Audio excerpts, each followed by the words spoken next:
Good afternoon আমাদের সবাইকে। যারা জানো অলরেডি যে আমরা প্রবাহী তড়িতের প্রথম যে ক্লাসটা নিয়েছিলাম সেটা পুরোপুরি ভয়েস ক্র্যাক হয়ে গেছিল। ভিডিও যেটা আপলোড করেছিলাম সেই ভয়েসটা ব্রোকেন ছিল এবং কিচ্ছু বোঝা যাচ্ছিল না। সেই জন্য অ্যাকচুয়ালি ক্লাসটা সম্পূর্ণরূপে যারা তখন করেছো তারা করতে পেরেছো, কিন্তু পরে যারা করেছো তারা কিন্তু কোনোভাবেই ক্লাসটা করতে পারোনি, কিন্তু তাদের কাছে পিডিএফ অ্যাভেলেবল ছিল। তাই পিডিএফ যেহেতু অ্যাভেলেবল ছিল, তাই তোমরা একবার হালকা করে ঝলকও দেখে নিয়েছো, যা যা লেখা আছে সেগুলো দেখেছো। তাই আমি একটু কুইক পুরো ক্লাসটাকে সামারাইজ করে দেওয়ার চেষ্টা করব এখানে। ওকে। ওকে, চলো তাহলে আমরা দেখি যে অ্যাকচুয়ালি ক্লাসটায় আমরা কি কি করেছিলাম, এবং এই রিপিট ক্লাসে আমরা সেগুলোকেই রিপিট করার চেষ্টা করব, কিন্তু রিপিট তো ডাইরেক্ট রিপিট হয় না। তো মোটামুটি আমরা একই যতটুকু আগের দিন পড়েছিলাম ততটুকু পড়ার চেষ্টা করব। আমরা পড়ছি আজকে 29 তারিখ। ভয়েসটা ভেঙে গেছিল 27 তারিখে। তো 27 তারিখের ক্লাসটা আমাদের রিপিট হবে। আমরা শুরু করেছি প্রবাহী তড়িৎ।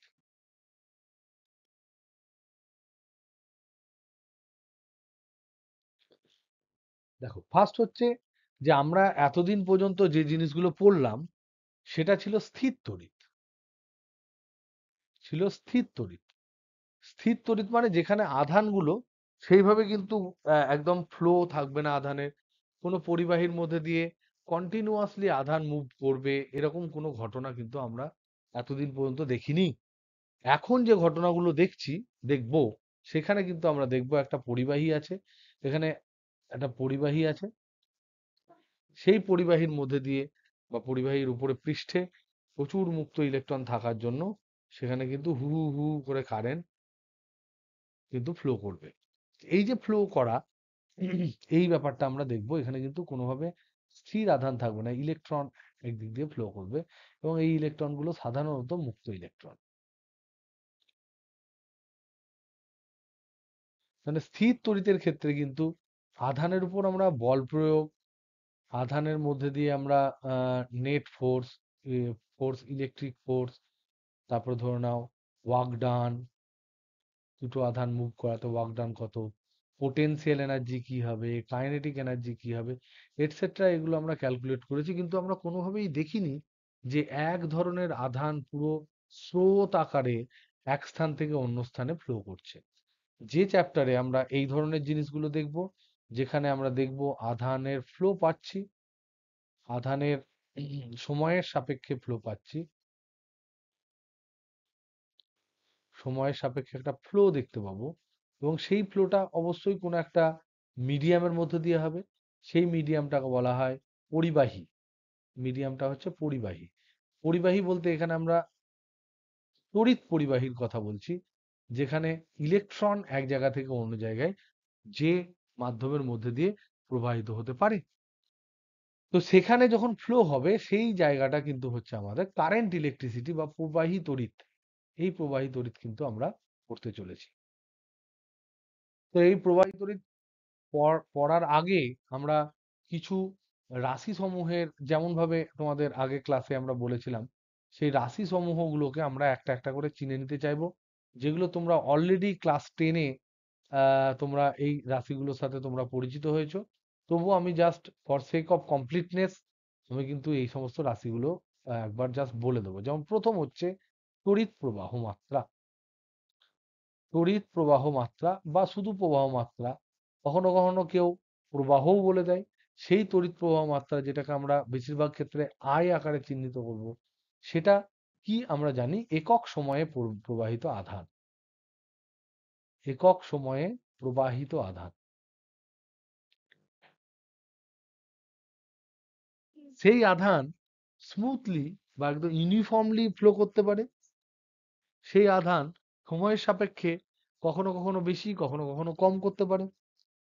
যদি আমরা দেখি ইউনিফর্মলি ফ্লো করছে, তাহলে সেক্ষেত্রে প্রবাহিত আধানের যে সময়ের সাপেক্ষে কতটা আধান প্রবাহিত হচ্ছে তাকে আমরা বলবো গড় প্রবাহ মাত্রা। আর যখন এরকম সময়ের সাপেক্ষে ভ্যারি করবে তখন একটি নির্দিষ্ট পার্টিকুলার একটা সময়ে কত আধান প্রবাহিত হচ্ছে সেটা জানার জন্য আমরা ডেরিভেটিভ করব, এবং ডেরিভেটিভ করার ফলে আমরা পাবো তাৎক্ষণিক বা ইনস্ট্যান্টেনিয়াস কারেন্ট।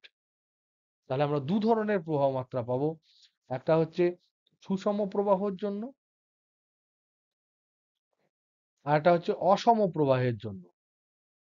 সুষম প্রবাহ যখন হবে তখন প্রবাহের যে মাত্রা, প্রবাহ মাত্রা, সেই প্রবাহ মাত্রাটা হবে I সমান হচ্ছে কত আধান প্রবাহিত হলো কত সময়ে।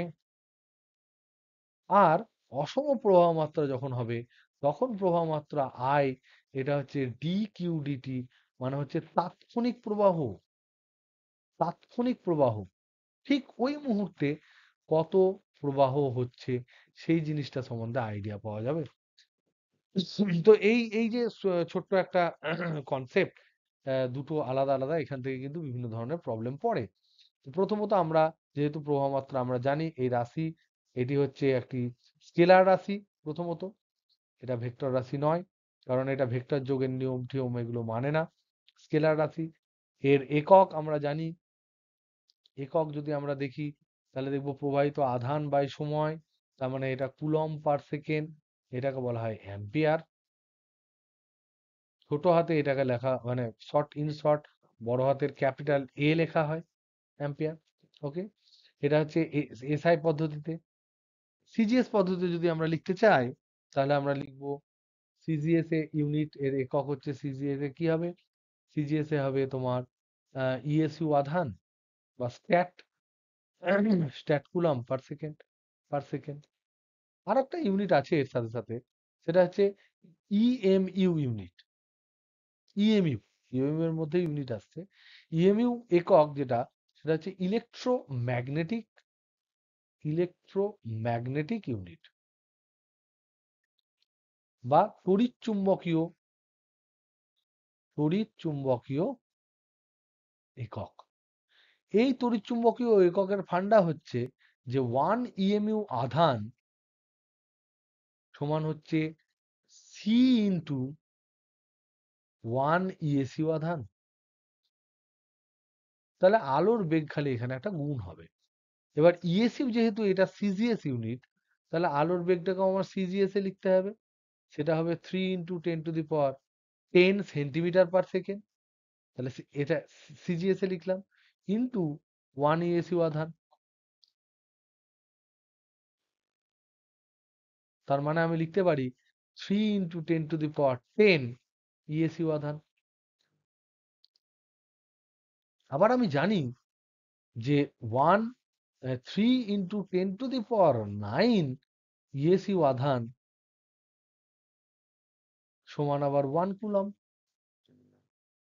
তাহলে এই সমস্ত কম্পারিজন থেকে আমরা লিখতে পারি যে 1 ইএমইউ আধান সমান হচ্ছে 10 কুলম্ব।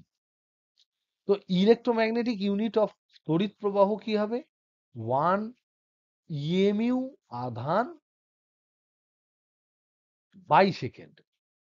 যে ধরনের আধান হবে পার সেকেন্ড, সেকেন্ডটা কিন্তু কনস্ট্যান্ট ফর মানে সময়ের জন্য, সেটা আমরা জানি সমস্ত এককের ক্ষেত্রে। তো এই হলো এর একক। এবার এর মাত্রা তো আমরা জানি, এটা ফান্ডামেন্টাল মাত্রার মধ্যে পড়ে, তাহলে এর মাত্রা আমরা আই আকারে লিখি। কখনো কখনো কেউ এ আকারে লেখে, অসুবিধে নেই। এবার আমরা একটা প্রবলেম যদি ছোট্ট ছোট্ট কিছু প্রবলেম করি। প্রবলেম ধরে নাও যে তোমাকে জিজ্ঞেস করলো যে কোনো পরিবাহীর মধ্যে দিয়ে, পরিবাহীর মধ্য দিয়ে প্রবাহিত আধান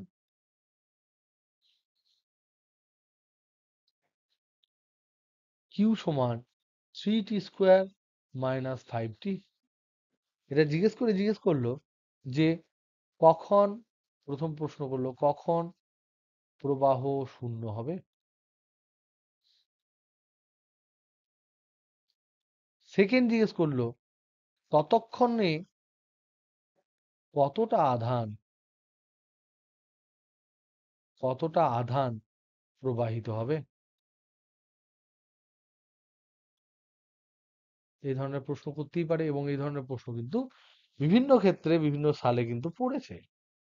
so it is very easy. আমরা এখানে দেখতে পাচ্ছি যে প্রবাহ যেটা দিয়েছে, তড়িৎ প্রবাহিত আধান যেটা দিয়েছে সেটা সময়ের অপেক্ষক। তার মানে এটা সময়ের সাথে সাথে ভ্যারি করছে। অবশ্যই প্রবাহিত আদান ভ্যারি করবে, কিন্তু এটা সুষমভাবে ভ্যারি করছে না, এটা বরং অসমভাবে ভ্যারি করছে। তাই যেহেতু ফাংশন অফ টাইম, তার জন্য আমার এখানে কারেন্ট বার করতে গেলে আমরা কি করব? সিম্পলি ডেরিভেটিভ করব। তাহলে আই সমান আমরা পাবো ডিকিউ ডিটি। তার মানে এখানে আমরা পাবো 60 - 5। এবার জিজ্ঞেস করছে কখন প্রবাহ শূন্য হবে। তাহলে প্রবাহ শূন্য হবে যখন আই ইকুয়াল টু জিরো হবে। আই ইকুয়াল টু জিরো মানে 60 - 5 ইকুয়াল টু জিরো। তার মানেই আমার দাঁড়াচ্ছে টি সমান দাঁড়াচ্ছে 5/6 সেকেন্ড। এবার প্রশ্ন করেছে যে ততক্ষণে সেকেন্ড, এটা তাহলে 1 নম্বরের প্রশ্ন, 1 নম্বরের কোশ্চেনের অ্যান্সার হয়ে গেল। সেকেন্ড কোশ্চেন বলেছে ততক্ষণে কতটা আধান প্রবাহিত হবে। সেখানে আধানে তুমি টি এর জায়গায় আধান তো ফাংশন দেওয়াই আছে, টি এর ভ্যালু বসিয়ে দাও, যা পাবে তাই। তাহলে 2 নম্বরেরটা হবে, 2 নম্বরটা হচ্ছে কিউ তো দেওয়াই আছে 3t² - 5t। এবার কতক্ষণে আধান বন্ধ, কারেন্ট জিরো হয়েছে? 5/6 সেকেন্ডে। তাহলে 5/6 সেকেন্ড এখানে প্রবাহিত করলে কিউ, যেটা প্রবাহিত প্রবাহিত কিউ ওই সময়ে যদি আমি বলি, তাহলে সেখানে হবে কিউ সমান হবে 3 × 5/6² - 5 × 5/6। তো যত হবে তত কুলম্ব বা ইউনিট, একক যেহেতু বলা নেই, তত ইউনিট হবে। এই ধরনের প্রশ্ন পড়ে। কখনো কখনো কারেন্ট বলা থাকে, তোমাকে প্রবাহিত আধান বার করতে দেয়, সেরকমও প্রবলেম পড়তে পারে। যেমন ধরে নাও এরকম একটা প্রবলেম যদি আমরা দিই যে প্রবাহ প্রবাহ আই সমান 5t² মাইনাস সাপোজ 10t। তো তোমাকে জিজ্ঞেস করলো যে 5 সেকেন্ডে কতটা আধান প্রবাহিত হবে।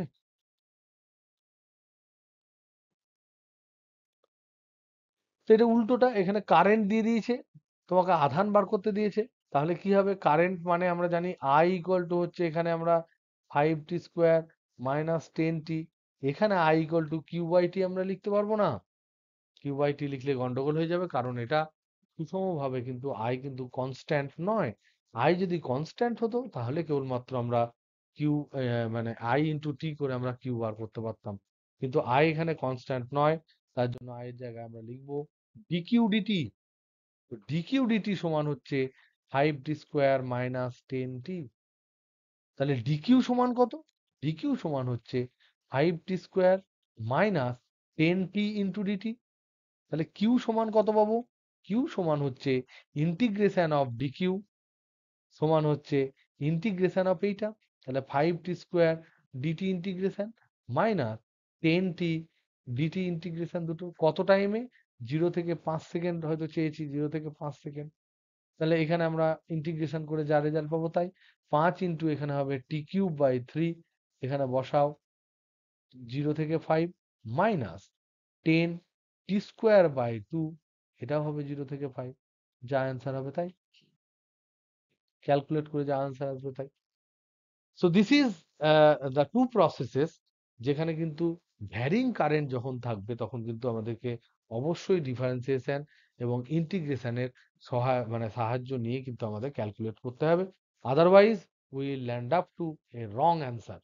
তারপর সঠিক অ্যান্সারে পৌঁছতে গেলে কিন্তু আমাদের আমাদের ইন্টিগ্রেশন ডিফারেন্সিয়েশন করতে হবে। ওকে, তো এই যে কারেন্ট আমরা পড়লাম, কারেন্টের অনুযায়ী বিভিন্ন ধরনের প্রবাহ, এই যে প্রবাহ আমরা দেখতে পাচ্ছি, কখনো আমরা বলছি স্থির প্রবাহ, কখনো বলতে পারছি ভ্যারিং প্রবাহ। এই সমস্ত জিনিসগুলো নিয়ে আমরা আগে গ্রস দেখে নিই, প্রবাহ কত ধরনের হতে পারে। এটাও কিন্তু আমরা আগের দিন আলোচনা করেছিলাম যে প্রবাহ কত ধরনের হতে পারে। তো প্রথমত গ্রসলি যদি আমরা ভাগ করি, প্রথমে এটাকে দুটো ভাগে আমরা ভাগ করব। একটা হচ্ছে সমপ্রবাহ, সমপ্রবাহ বা যেটাকে ইংরেজিতে বলে ডাইরেক্ট কারেন্ট,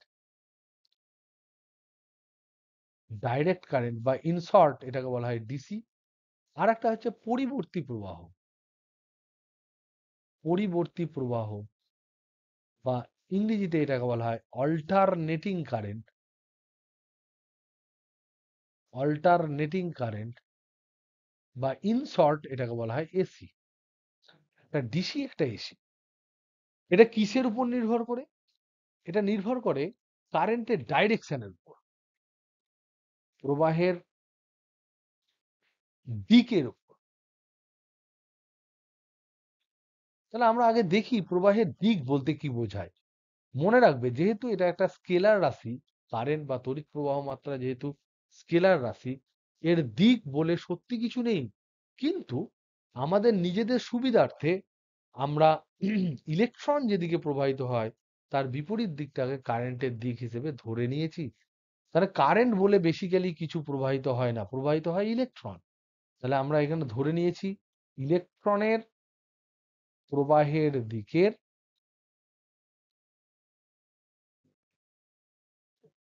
বিপরীত দিকে।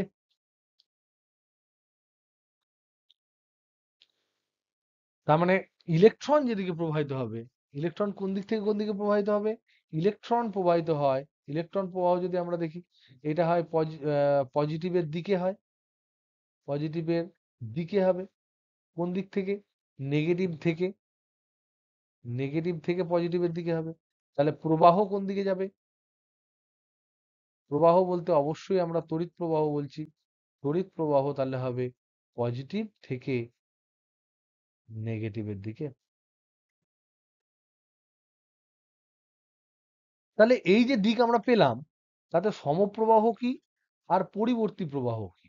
সমপ্রবাহের ক্ষেত্রে বলছে যে প্রবাহের দিক পরিবর্তন হবে না, প্রবাহের দিক পরিবর্তন হবে না।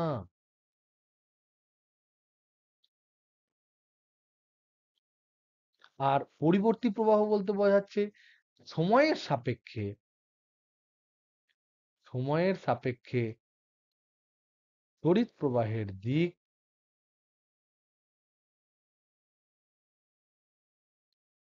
পরিবর্তনশীল হবে। তার জন্যই এটাকে বলা হয় পরিবর্তী প্রবাহ, পরিবর্তনশীল। তার মানে কি? যদি সমপ্রবাহ হয়, কারেন্টটা যদি পজিটিভ থাকে, সাপোজ ধরে নাও বাম দিক থেকে ডান দিকে যদি কারেন্ট যায় সেটাকে আমরা পজিটিভ ধরছি, তাহলে পুরো সবসময়ই কিন্তু ওটা পজিটিভই থেকে যাবে। আর পরিবর্তী প্রবাহের ক্ষেত্রে একবার পজিটিভ হবে একবার নেগেটিভ হবে। তাহলে আমরা কিছু প্লট আগের যেমন ক্লাসে করিয়েছিলাম, যে কিছু প্লট দিয়ে আইডেন্টিফাই করতে বলেছিলাম যে কোনটা ডিসি কোনটা এসি। সেই সমস্ত জিনিসগুলো আমরা একটু জানার চেষ্টা করি, সেইগুলো আমরা নেক্সট পেজে করব। দেখো কিছু প্লট আঁকছি, কারেন্ট ভার্সেস টাইম প্লট।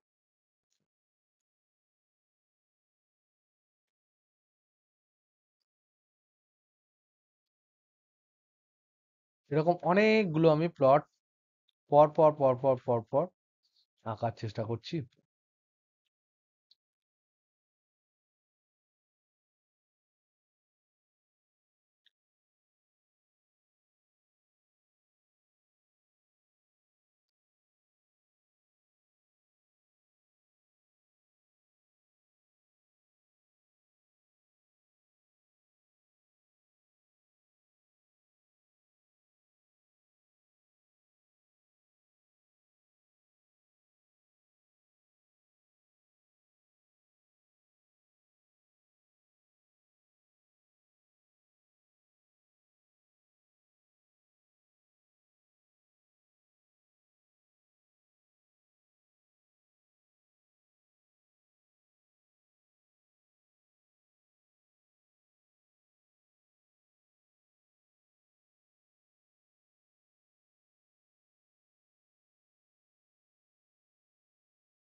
অনেকগুলো প্লট আমি কিন্তু এখানে আঁকার চেষ্টা করছি। আমরা জাস্ট জানার চেষ্টা করব যে আমাদের আইডিয়া ক্লিয়ার আছে কিনা। একবার হয়তো তোমাদের এগুলো জানা, কিন্তু still for sake of completeness, পুরো জিনিসটা যে আমরা কমপ্লিটলি শিখেছি সেটা জানার জন্য কিন্তু আমি এতগুলো গ্রাফ আঁকলাম। গ্রাফগুলোর আগে নেমিং দিই। পার্পল কালারের ধরে নাও নেমিং দিলাম। একটা এ, সরি ব্ল্যাক কালারে হয়ে গেল। এটা বি, এটা সি, এটা ডি, এটা ই, এটা এফ, এটা জি। এবার আমরা জানার চেষ্টা করব কোনটা কোনটা পরিবর্তী প্রবাহ, কোনটা সমপ্রবাহ। তো তোমরা অনেকক্ষণ ভেবো, ভাবার পর এখানে ভিডিওটা স্টপ করে আগে দেখে নাও কোনটা হওয়া উচিত সমপ্রবাহ, কোনটা হওয়া উচিত তোমাদের পরিবর্তী প্রবাহ। আমি এখানে অ্যান্সার লিখে দিচ্ছি এবং আমি কারণ বলে দিচ্ছি। সমপ্রবাহ, পরিবর্তী প্রবাহ। সমপ্রবাহ মানে দিক পরিবর্তন হবে না। এ তে দিক পরিবর্তন হয়নি, বি তে হয়নি, জিরো হয়েছে, ভ্যালু জিরো হয়েছে, কিন্তু পজিটিভ তো পজিটিভই আছে। সি তে দিক পরিবর্তন হয়ে গেছে, তাহলে সমপ্রবাহ আপাতত এলো এ বি, সি তে দিক পরিবর্তন হয়েছে। ডি তে দেখো নেগেটিভ প্রবাহ, কিন্তু নেগেটিভই রয়ে গেছে, তার মানে এটাও সমপ্রবাহ। ই তে দেখো নেগেটিভ প্রবাহ জিরো পর্যন্ত এসছে কিন্তু পজিটিভ হয়নি, তার মানে এটাও কিন্তু এখনো পর্যন্ত সমপ্রবাহই আছে। আর বাদবাকি দেখো সি, এফ, জি, এই যে যেগুলো আছে সি, এফ আর জি, এগুলো একবার পজিটিভ একবার নেগেটিভ, তার মানে একবার না একবার এরা কিন্তু দিক পরিবর্তন করেছে, তার জন্য এদেরকে বলবো পরিবর্তী প্রবাহ। তাহলে দেখো সমপ্রবাহ আমরা পেলাম, এই যে এ বি ডি ই চারটে প্লট পেলাম, তার মধ্যে সমপ্রবাহের মধ্যে একটাই দেখছি প্রবাহের মান একদম পরিবর্তন হচ্ছে না, আর একটাই দেখছি প্রবাহের মান কিন্তু কমছে বাড়ছে কমছে বাড়ছে, কিন্তু দিক একই আছে, দিক কিন্তু পরিবর্তনশীল নয়। তাই এই ধরনের যে তোমার সমপ্রবাহের যে বিভিন্ন ধরনের চেহারা, সেগুলোকেও আমরা দুটো ভাগে ভাগ করতে পারি। সেটা কি? তাহলে সমপ্রবাহ আমরা যেখানে আমরা দেখতে পেলাম কারেন্ট তার দিক চেঞ্জ করবে না, যেটাকে আমরা বলি ডিসি, সেই সমপ্রবাহ আবার এরকম হতে পারে। এটা টাইম, এটা যদি কারেন্ট হয় এটা একদম ফিক্সড হতে পারে, কনস্ট্যান্ট টি অক্ষের সমান্তরাল, এরকম হতে পারে। আবার কখনো কখনো আবার এটা যদি আমার টাইম হয়, এটা যদি আমার কারেন্ট হয়, কখনো কখনো আমরা আবার এরকম দেখতে পারি যে এটা চেঞ্জ করছে, দিক চেঞ্জ করেনি কিন্তু মান ফ্লাকচুয়েটিং। এই জিনিসটাকে বলা হয় একদম স্টেডি ফ্লো। স্টেডি ফ্লো মানে হচ্ছে স্থির প্রবাহ, আর এটা হচ্ছে অস্থির প্রবাহ। প্রবাহের মান কিন্তু কিন্তু অস্থির সমপ্রবাহ। স্টেডি ফ্লো হলে সমপ্রবাহ হবেই, কারণ তার মান চেঞ্জ হচ্ছে না। মনে রাখবে আমাদের যে এই যে 12 এর আমরা যে চ্যাপ্টারটা পড়ছি, সেটা কিন্তু মেজরলি এই পোর্শনটা আমরা এখন পড়াশোনা করছি আপাতত সামনের দুটো তিনটে সামনের দুটো তিনটে ক্লাসে বা চারটে ক্লাসে। তো আমাদের এই যে ইউনিটটা আমরা পড়ছি দুটো তিনটে ক্লাস নয়, দুটো তিনটে চ্যাপ্টারে, এই যে ইউনিট 2 আমরা পড়ছি, ইউনিট 2 মেজরলি মেজরলি কিন্তু স্থির প্রবাহের জন্য।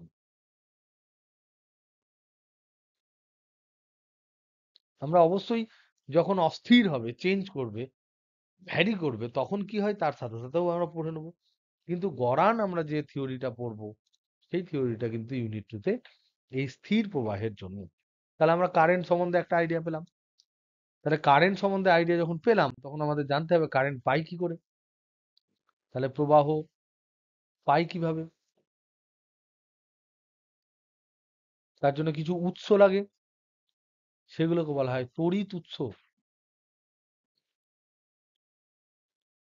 মনে রাখবে সবই কিন্তু শক্তি, এখানে কিন্তু তড়িৎ শক্তিই কেবলমাত্র প্রবাহিত হয়। যখন ফ্যান ঘোরে তখন তড়িৎ শক্তি যান্ত্রিক শক্তি হয়, যখন বাল্ব জ্বলে তখন তড়িৎ শক্তি প্রথমে তোমার তাপ শক্তি হয়, পরে তাপ শক্তি আলোক শক্তিতে রূপান্তরিত হয়, বা আলোক এবং তাপে দুটোতেই পরিবর্তিত হয়। তার মানে তড়িৎ উৎস বলতে বোঝায় যেখানে প্রচুর পরিমাণে তড়িৎ শক্তি সঞ্চয় আছে। তড়িৎ শক্তি সঞ্চয়ক বিভিন্ন ধরনের তড়িৎ উৎস হয়। এই যে প্রাথমিক উৎস, গৌণ উৎস, এগুলো আমরা পরে পড়বো। আগে আমি জাস্ট থিওরিটিক্যাল বেস গুলো আগে ক্লিয়ার করে দিই, তারপরে ওগুলোকে আমরা একদম পুরো ক্লিয়ার ভাবে পড়ে নেব। তাদের ডিফারেন্স হেন তেন এটসেট্রা। ফ্লোটা যাতে নষ্ট না হয় আমরা আগে বিভব, তড়িৎচালক বল এগুলো পড়ে ফেলি। তারা তড়িৎ সঞ্চয়ক বলতে বোঝাচ্ছে বেসিক্যালি ব্যাটারি, বা এগুলোকে বলা হয় তড়িৎ কোষও বলা হয়। বিভিন্ন ধরনের তড়িৎ কোষ রয়েছে, সেগুলো সম্বন্ধে আমরা পরে ডিটেলসে জানবো। এখন আমরা জানার দরকার যে তড়িৎ উৎসতে যে তড়িৎ শক্তি সঞ্চয় করে থাকে, তার মানে তড়িৎ শক্তি সঞ্চিত আছে মানে আমরা বলতে পারি সেখানে একটা তড়িৎ বিভব রয়েছে বা বিভব পার্থক্য রয়েছে।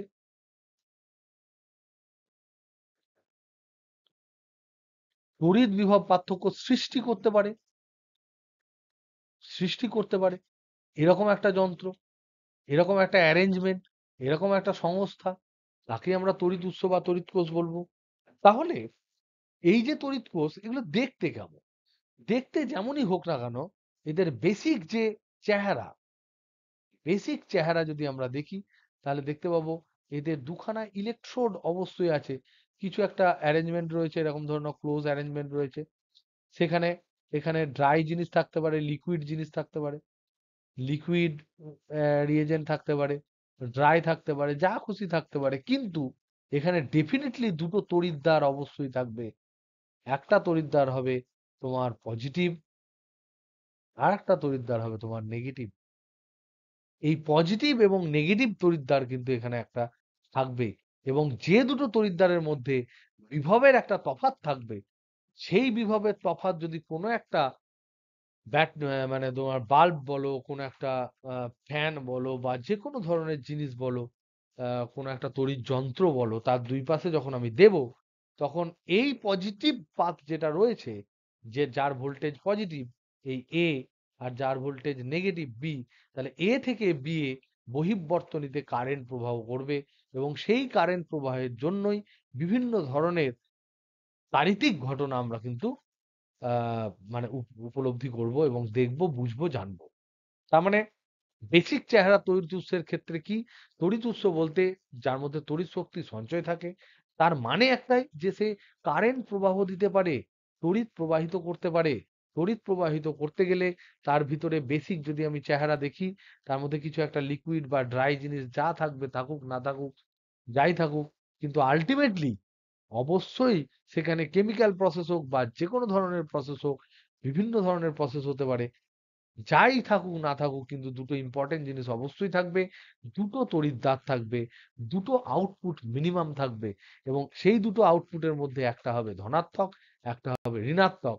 সেই ধনাত্মক আর ঋণাত্মক কোনো একটা তড়িৎ বস্তুর মধ্যে দুই প্রান্তে টাচ করে দিলে ধনাত্মক থেকে ঋণাত্মকের মধ্যে দিয়ে কিন্তু কারেন্ট যাবে। তো কেমন করে কারেন্ট যাবে? যদি আমরা চেহারাটা দেখি, এটা ধরে নাও ক্লোজড ভেসেল, তার মধ্যে আমরা আছে, এর কিন্তু একদম পুঙ্খানুপুঙ্খ চিত্র আমরা আঁকছি না। আমরা এখানে আঁকার চেষ্টা করছি যেটা, সেটা হচ্ছে জাস্ট উপলব্ধি করার জন্য, বোঝার জন্য যেটুকু দরকার সেটুকু। এইখানে ধরে নাও তোমার একটা বাল্ব আছে, তাহলে এর সাথে যখন আমি কানেক্ট করব, এখান থেকে এখানে বাল্ব আছে, যখন এই কানেকশন গুলো করে দেবো, তখন কিন্তু বাল্বটা জ্বলবে। তখন কারেন্ট কোন দিকে যাবে? এই বাইরে কিন্তু এই পজিটিভ থেকে নেগেটিভের দিকে কারেন্ট যাবে। এই ঘটনাটা কিন্তু যারা করাতে পারে তারাই কিন্তু তড়িৎ উৎস। আর এখানে যে dot dot dot dot dot dot দিলাম, এগুলো বেসিক্যালি হচ্ছে তড়িৎ কোষের মধ্যে যে রিয়েজেন্ট গুলো থাকে সেগুলো। ওকে, তো এই হলো তড়িৎ কোষ সম্বন্ধে আমরা আইডিয়া পেলাম। এবার এই তড়িৎ কোষের ক্ষেত্রে দুটি, যখন আমি ইম্পর্টেন্ট জিনিস যখন বুঝছি, যে তড়িৎ কোষ যেগুলো,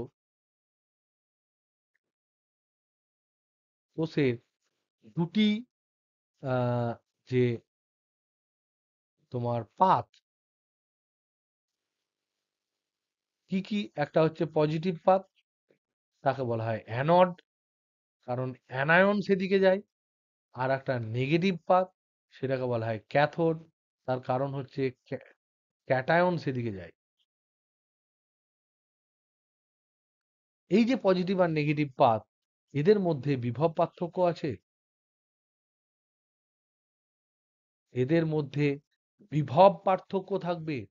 এই বিভব পার্থক্যটাই অ্যাকচুয়ালি সবকিছু সৃষ্টি করার জন্য দায়ী। এই যে বিভব পার্থক্য দেখছো, এইটা যদি এইটা যদি ব্যাটারি বাইরের সাথে যদি কানেক্টেড না হয়ে থাকে, তাহলে যে বিভব পার্থক্য হবে সেটাকে বলা হয় ব্যাটারির তড়িৎচালক বল। তাহলে তড়িৎচালক বল বলতে কি বোঝায়? এগুলো তোমরা ক্লাস 10 এ পড়েছো। তড়িৎচালক বল বা ইএমএফ, এটা কি জিনিস? Electromotive force. এটা কিন্তু ফোর্স নয়, এটা হচ্ছে পোটেনশিয়াল ডিফারেন্স, ভোল্টেজ বিভব পার্থক্য। কার? তড়িৎ কোষের দুটো পাতের মধ্যে, পজিটিভ আর নেগেটিভ পাতের মধ্যে বিভব পার্থক্য। কখন? যখন তড়িৎ কোষটি কোনোভাবে অন্য কোনো বাইরের বিদ্যুৎ সংস্থার সাথে যুক্ত অবস্থায় থাকবে না, মুক্ত অবস্থায় থাকবে। তাহলে ওপেন সার্কিট যখন থাকবে, তার মানে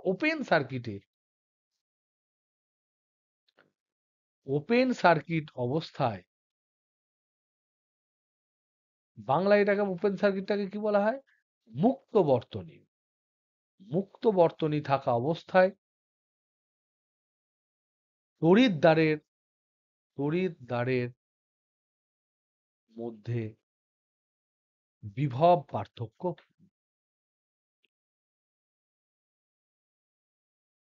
এইটা হলো কিন্তু তড়িৎচালক বল। তার মানে তড়িৎচালক বল বোঝা গেল। এমনি নর্মালি যখন কারেন্ট যাবে, তখন তার মধ্যে কি হবে না হবে, তার মধ্যে হয়তো একটু বিভব পার্থক্য কম হবে, তখন তাকে আমরা বিভব পার্থক্য বলবো। আর তড়িৎচালক বলটাকে আমরা বড় হাতের ই আকারে চিহ্নিত করব। আর বিভব পার্থক্য যখন থাকবে, সেটাকে আমরা ভি আকারে চিহ্নিত করবো সাধারণত। সাধারণত দেখা যায় যে ই কিন্তু বেশি, ই ইজ গ্রেটার দ্যান ভি সাধারণত দেখা যায়। কিছু কিছু অসাধারণ কেস আছে যেখানে আমরা কিন্তু দেখাতে পারি যে ই হচ্ছে ভি এর থেকে ছোট। সেগুলো সম্বন্ধে আমরা ডিটেলস পরে আলোচনা করব। এখন যেহেতু মুক্ত বর্তনীর কথা আলোচনা হলো, তার জন্য আমরা বর্তনী কত ধরনের হয় সেটা বলে দিই। সেটাও আগের দিন ক্লাসে বলেছি। একটা হচ্ছে মুক্ত বর্তনী, মানে ওপেন সার্কিট।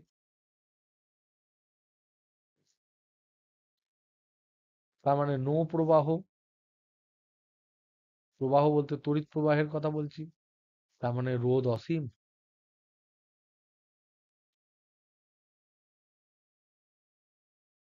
2 নাম্বার হচ্ছে যুক্ত বর্তনী বা সংযুক্ত বর্তনী। সংযুক্ত বা যুক্ত বর্তনী, ইংরেজিতে এটাকে বলছে ক্লোজড সার্কিট। তার মানে প্রবাহ আছে আর সসীম রোধ, কোন একটা সসীম রোধ থাকবে, তবেই তো প্রবাহ পাবো। 3 নাম্বার যেটা হচ্ছে, সেটা হচ্ছে হ্রস্ব বর্তনী,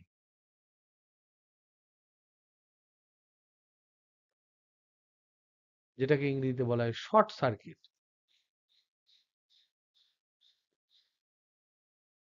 এখানে হচ্ছে রোধ হচ্ছে জিরো, খুব ছোট্ট, খুবই কম রোধ। রোধটা হচ্ছে খুবই কম, খুব কম। তার জন্য প্রবাহ হচ্ছে তাৎক্ষণিকভাবে খুব বেশি, ওই মুহূর্তে প্রচন্ড বেশি হয়ে যাবে, তাৎক্ষণিকভাবে বেশি। এই ধরনের বিভিন্ন বর্তনীর সম্মুখীন আমরা হব বিভিন্ন টাইমে, সেগুলো নিয়ে আমরা পরপর পরপর সেগুলো আলোচনা করব। তাহলে আমরা কি কি জিনিস আপাতত প্যারামিটার শিখলাম, যেগুলো অলরেডি আমরা জানতাম? সেটা হচ্ছে, একটা হচ্ছে তড়িৎ প্রবাহ, একটা হচ্ছে বিভব, একটা কথা শুনলাম রোধ বলে একটা জিনিসের কথা শুনলাম, আবার এটাকে আমরা শিখব রোধ। আর একটা দেখলাম ই, এটাকে বলা হয় তড়িৎ চালক বল। তড়িৎ চালক বল। তো এই সমস্ত, এটা হচ্ছে প্রবাহ, মাত্রা, এটা হচ্ছে বিভব প্রভেদ। এগুলো সম্বন্ধে আমরা আইডিয়া পেলাম। তোমাদের কাজ হচ্ছে যে এগুলোর মাত্রা, একক, এগুলো রেডি রাখা। আমরা আবার পড়বো এগুলো নিয়ে। এরপর আমরা চলে যাব ওহমের সূত্রের উপর। ওহমের সূত্র, এরপর কিন্তু আমরা ধীরে ধীরে, এই যেমন ধরে নাও তোমাদের তড়িৎ কোষ হেন তেন, এগুলো ডিটেলস আছে, এগুলো আমি পরে পড়াই। এবং তার সাথে সাথে যেগুলো কার্বন রেজিস্টার আছে, ওগুলো পুরো চ্যাপ্টার শেষ হয়ে গেলে এগুলো আমরা ঝপ করে পড়িয়ে দেবো। এবার আমরা জানার চেষ্টা করছি যে এই যে তড়িৎ প্রবাহ হয়, এখানে তোমাদের দিয়েছে তড়িৎ প্রবাহের ফলাফলে কি হতে পারে, সেটা ছোট্ট করে আমরা বলে দিচ্ছি। তড়িৎ প্রবাহিত হলে কি কি হয়? তড়িৎ প্রবাহিত হলে কি কি হয়? এগুলো সব আমাদের পরের চ্যাপ্টার গুলো এক এক করে। ১ নাম্বার হচ্ছে গরম হয়, রোদজনিত গরম হয়, সব শক্তি শেষ পর্যন্ত তাপ শক্তিতে পরিণত হয়।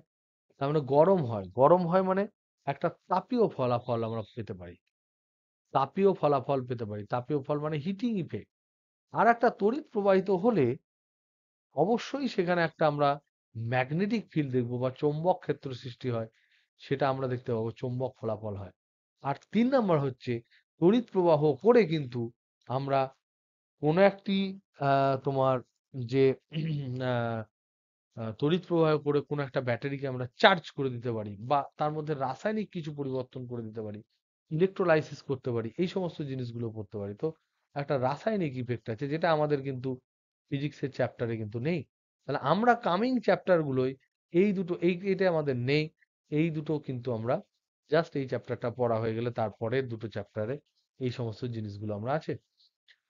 আমরা শুরু করি এবার ওহমের সূত্র। তা তোমাদের খুব পরিচিত সূত্র ক্লাস 10-এর, ওহমের সূত্র আমরা জানি। সেটা হচ্ছে যে কোনো একটা পরিবাহীর মধ্যে দিয়ে যে প্রবাহ মাত্রা যাবে সেটা পরিবাহীর দুই প্রান্তের বিভব প্রভেদে সমানুপাতিক হয়। তার মানে এইটা যদি একটা পরিবাহী হয়, এটা যদি এ বিন্দু হয়, এটা যদি বি বিন্দু হয়, এখানে ভোল্টেজ যদি ভিএ হয়, এখানে ভোল্টেজ যদি ভিবি হয়, আর আমরা যদি ধরে নিই যে VA is greater than VB, তাহলে আমরা জানি উচ্চ বিভব থেকে নিম্ন বিভবের দিকে কারেন্ট যাবে। তো দিস ইজ আই। তো ওহমের সূত্র বলছে যে আই ইজ প্রপোর্শনাল টু বিভবের পার্থক্য কত, ভিএ মাইনাস ভিবি। এইটা হচ্ছে ওহমের সূত্র। কখন কখন ওহমের সূত্র প্রযোজ্য? যখন উষ্ণতা, উপাদান এবং অন্যান্য ভৌত অবস্থা, অন্যান্য ভৌত অবস্থা অপরিবর্তিত থাকলে।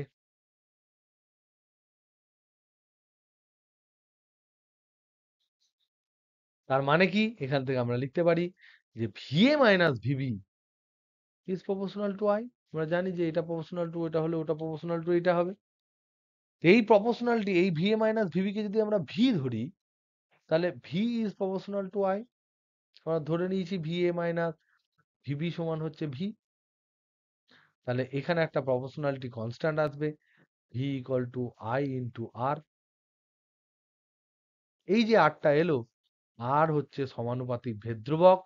মনে রাখবে যে সমানুপাতিকের মধ্যে এই ধ্রুবকটা তৈরি হচ্ছে ভি আর আই এর মধ্যে, তাহলে আর কিন্তু ভি এবং আই কারোর উপর নির্ভরশীল নয়। তাহলে আর হচ্ছে সমানুপাতিক ভেদ ধ্রুবক, সমানুপাতিক ভেদ ধ্রুবক,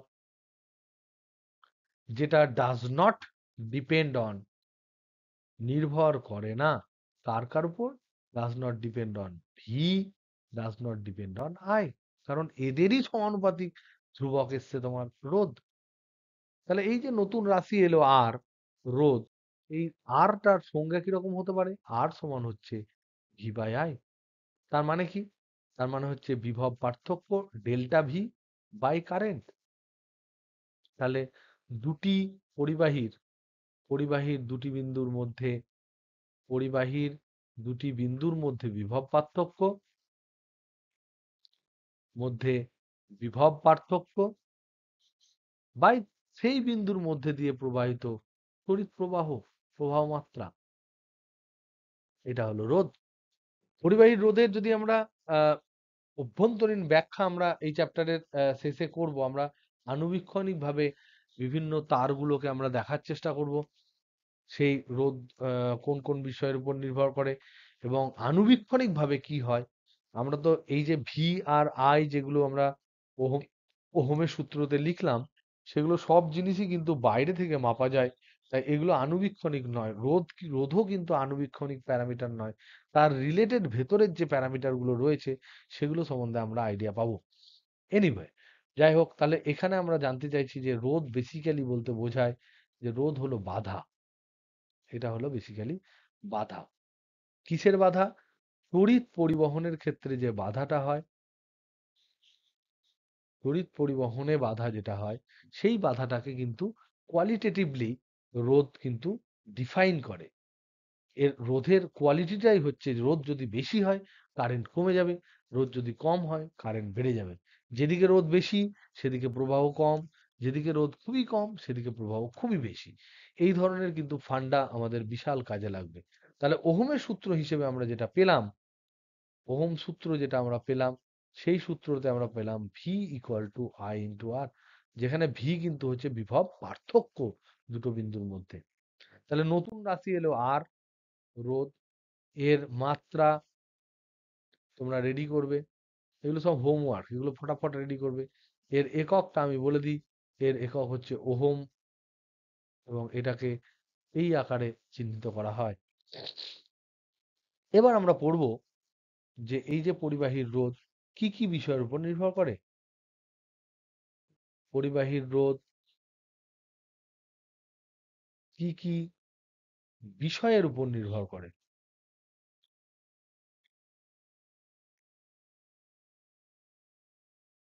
নাম্বার ওয়ান, নির্ভর করে না কার কার উপর? বিভবের উপর, বিভব পার্থক্যের উপর নির্ভর করে না, কারণ এদের বিভব পার্থক্য।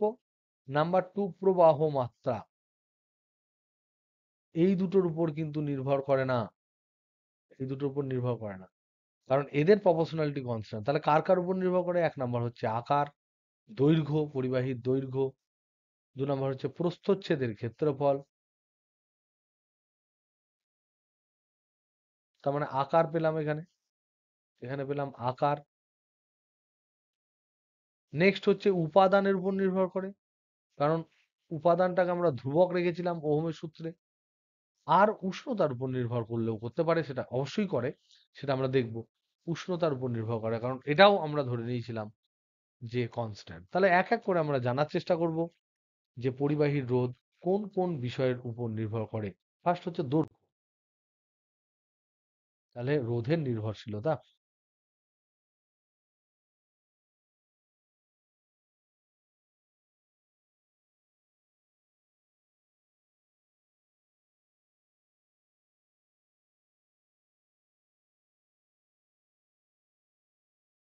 প্রথম আমরা দেখার চেষ্টা করছি আকার।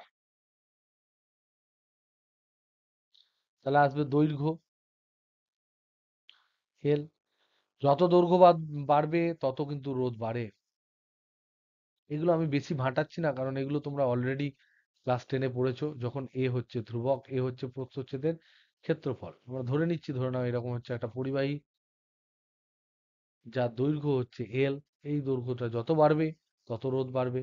আর এইটা হচ্ছে প্রস্থচ্ছেদের ক্ষেত্রফল এ। নাম্বার টু, নাম্বার টু হচ্ছে প্রস্থচ্ছেদের ক্ষেত্রফল এ। এর উপর কিরকম ভাবে নির্ভরশীল? যত তোমার প্রস্থচ্ছেদের ক্ষেত্রফল বাড়বে তত ইজি হবে কারেন্ট ফ্লো এর জন্য, তত তোমার কিন্তু বেশি বেশি আমি সারফেস পাবো, বেশি বেশি এরিয়া পাবো কারেন্ট ফ্লো এর জন্য। তার মানে এরিয়া বাড়লে তোমার রোধ কমে যখন এল ধ্রুবক থাকে। তাহলে এই দুটো প্যারামিটার আকারের উপর, আকার বলতে আমরা এই দুটো প্যারামিটারই বুঝি, লেংথ অ্যান্ড এরিয়া। তাহলে এখানে আমরা দেখতেই পারি যে রোধ কোন এই দুটো বিষয়ের উপর নির্ভর করে। তাহলে যৌগিক ভেদে আমরা কি পাবো? R is proportional to L by A. এখানেও একটা ধ্রুবক আসবে, সেই ধ্রুবকটার নাম হচ্ছে রো, আমরা নামে লিখি। যে রোটা হচ্ছে, এটাও হচ্ছে একটা ধ্রুবক, প্রপোর্শনালিটি কনস্ট্যান্ট, প্রপোর্শনালিটি কনস্ট্যান্ট, যেটাকে আমরা বলি রোধাঙ্ক, রেজিস্টিভিটি, রেজিস্টিভিটি। এটা সংজ্ঞা কি? তো দেখো আমরা পেলাম R equal to rho into L by A. তাহলে প্রথমত আমরা জানার চেষ্টা করব এটা কার কার উপর নির্ভর করে না, রো কার কার উপর নির্ভর করে না।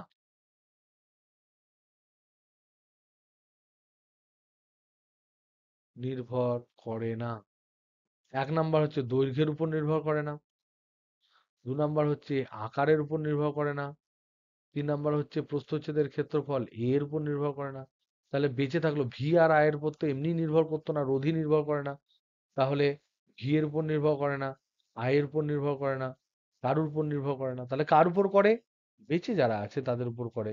এক নাম্বার হচ্ছে এই রোটা কিন্তু উপাদান স্পেসিফিক, উপাদানের উপর নির্ভর করে, আর নির্ভর করে টেম্পারেচারের উপর, তাপমাত্রার উপর নির্ভর করে। তাপমাত্রা স্পেসিফিক, তার মানে তার উপর নির্ভর করে। তাহলে উপাদান যদি আলাদা আলাদা হয় তাহলে কিন্তু রেজিস্টিভিটি আলাদা হবে। যদি উষ্ণতা আলাদা আলাদা হয় তাহলে একই পদার্থের রেজিস্টিভিটি কিন্তু আলাদা আলাদা হলেও হতে পারে। তাহলে এবার সেই বিষয়গুলো সংক্রান্ত তোমাদের বিভিন্ন ধরনের প্রশ্ন আমি জিজ্ঞাসা করব। যেমন ধরে নাও, নাম্বার ওয়ান, একটা প্রশ্ন যদি আমরা করি যে ধরে নাও একটি এরকম একটা তার আছে, এটাও ধরে নাও গোল্ডের, আর এরকম একটা মোটা তার আছে বা স্ল্যাব আছে, এটাও গোল্ডের। তাহলে একটি হচ্ছে সরু তার, আর একটা হচ্ছে মোটা স্ল্যাব।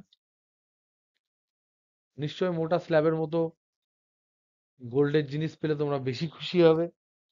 অনেক অনেক গয়না বানানো যাবে। যদি গয়না বানানোর কারোর ইচ্ছা না থাকে তাহলে এটাকে বিচে দিয়ে 10-12টা তোমার আইফোন কেনা যাবে।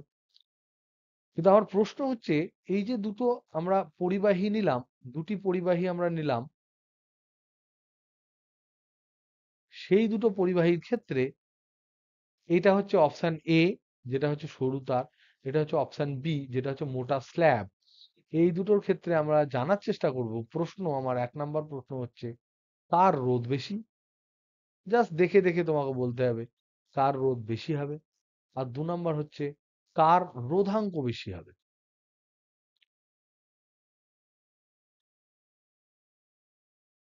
দেখো, মনে রাখবে, তারের ক্ষেত্রে যারা ফিনফিনে হয়, পাতলা হয়, তাদের প্রস্থচ্ছেদের ক্ষেত্রফল খুব কম হয়।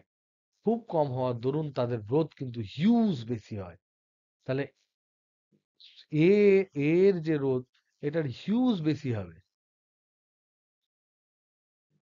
বি এর সাপেক্ষে। বি এর সাপেক্ষে এর রোধ কিন্তু অনেক বেশি হবে। কেন? কেন? তার কারণ হচ্ছে এর প্রস্থচ্ছেদের ক্ষেত্রফলটা অনেক গুণে তোমার কম। আর রোধাঙ্ক কার বেশি? রোধাঙ্ক দেখতে গেলে কিন্তু আমার রোধের উপর নির্ভর করবে না, এটা নির্ভর করবে কোন ম্যাটেরিয়ালের উপর, কোন উষ্ণতায় আছে। যেহেতু উষ্ণতার কথা উল্লেখ নেই, তাই আমরা ধরে নেব যে দুই ক্ষেত্রেই উষ্ণতা একই। আর যেহেতু দুটো পদার্থ দুটোই হচ্ছে এইউ মানে গোল্ডের, তাই দুজনেরই রোধাঙ্ক সেম। দুটোই গোল্ডের ম্যাটেরিয়াল, তাই রোধাঙ্ক দুজনের সেম হবে। ওকে, রোধাঙ্ক সংজ্ঞাটা কি? তো বলাই হলো না রোধাঙ্কের সংজ্ঞা। রোধাঙ্ক সংজ্ঞা কেন বলিনি, তার কারণ এই ধরনের জিনিস তোমরা ক্লাস 10-এ হামেশাই করেছো, আমি জানি। যে যেহেতু R equal to rho into L by A, তো দেখো একটা যদি আমরা কিউব নিই, যে কিউবের যে কিউবের সাইড গুলো সব 1 এল, আর এটা হবে এরিয়া এ। তাহলে সাইড যদি 1 হয়, এল যদি 1 হয়, এ যদি 1 হয়, ইউনিট হয়, তাহলে রো বলতে আমি বোঝাচ্ছি সেক্ষেত্রে রো ইকুয়াল টু আর। তার মানে রোধাঙ্ক হচ্ছে সেই রোধ, রোধাঙ্ক হচ্ছে সেই রোধ কার? একটি ঘনকের দুই পৃষ্ঠের মধ্যে রোধ। এখান থেকে এই পৃষ্ঠের মধ্যে রোধ, এই পৃষ্ঠের মধ্যে রোধ, দুই পৃষ্ঠের মধ্যে রোধ, যখন সেই ঘনকের দৈর্ঘ্য প্রস্থচ্ছেদের ক্ষেত্রফল হবে 1, মানে হচ্ছে তার বাহুর দৈর্ঘ্য হবে একক। তাহলে একটি একক দৈর্ঘ্যের ঘনকের দুই পৃষ্ঠের মধ্যে যে রোধ, তাকে আমরা বলবো রোধাঙ্ক। এবং ম্যাটেরিয়াল যেহেতু কনস্ট্যান্ট, ম্যাটেরিয়ালের ম্যাটেরিয়াল যদি চেঞ্জ না হয়, তাহলে সেক্ষেত্রে কিন্তু একই উষ্ণতায় বিভিন্ন ম্যাটেরিয়ালের কিন্তু রোধাঙ্ক একই থাকবে। আবার দেখো, আর একটা প্রবলেম, যেমন খুব ইম্পর্টেন্ট প্রবলেম, যদি আমরা কোনো কিউবয়েড নিই বা আয়তঘন নিই, কিউব নয় কিউবয়েড যদি আমরা নিই, আয়তঘন নিই, তাহলে সেক্ষেত্রে কিন্তু আমরা দেখব যে তোমার বিভিন্ন পৃষ্ঠের জন্য কিন্তু তার বিভিন্ন পৃষ্ঠের জন্য কিন্তু তার রোধ কিন্তু আলাদা আলাদা হয়। ধরে নাও এটা হচ্ছে একটা কিউবয়েড, আয়তঘন, যার দৈর্ঘ্য এ সমান হচ্ছে ধরে নাও 10 সেন্টিমিটার, 10 ইউনিট। ভি সমান হচ্ছে ধরে নাও প্রস্থ, ধরে নাও 6 ইউনিট। আর সি সমান হচ্ছে ধরে নাও তোমার 2 ইউনিট। এরকম দেওয়া আছে দৈর্ঘ্য প্রস্থ। এটা হচ্ছে লেংথ, এটা ব্রেথ,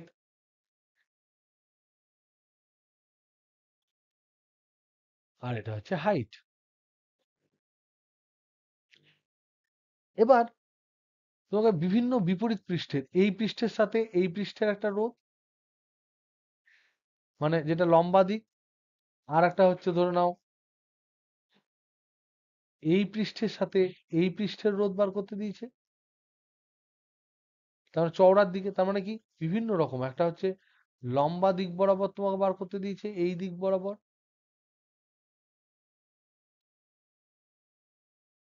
এটা যদি তার হয়, এই বরাবর বার করতে দিয়েছে রোধ, এই রোধটা ধরে নাও R1। একটা দিয়েছে এই বরাবর বার করতে,